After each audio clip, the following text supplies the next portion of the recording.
order type.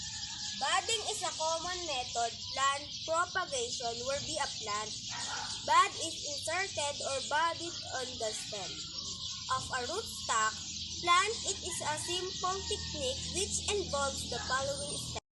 Sterilize the tool, scissor, and budding knife. A bud wood in 3% bleach water and rinse in a clear water. Wipe the materials dry with a clean towel.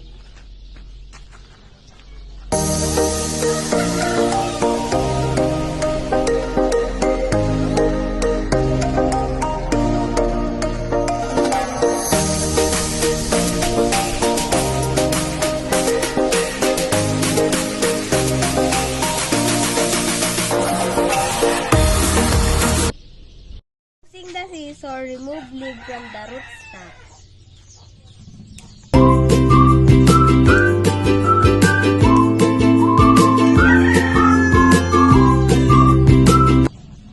The budding knife, cut between two nodes and insert the bud wood.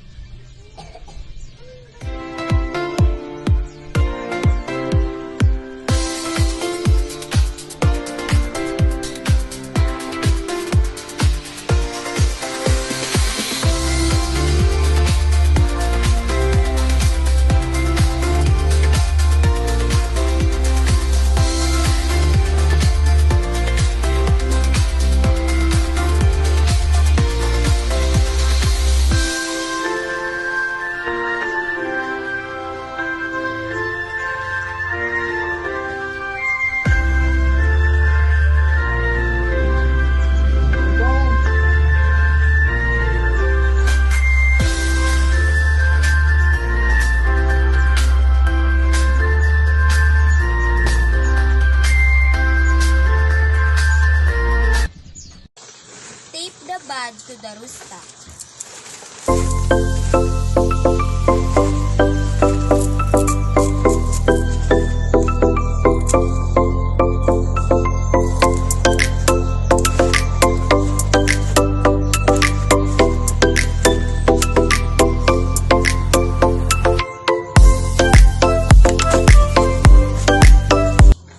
Continuously remove leaves to the rootstock.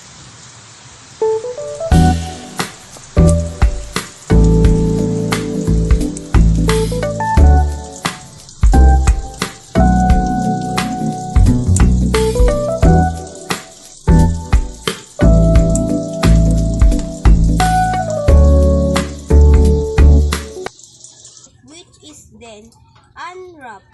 This is done between 14 and 20 days after bud. Submit to Ma'am Diane Subayuson, subject teacher. My name is J.T. Chester B. Orya from grade 6 pupil.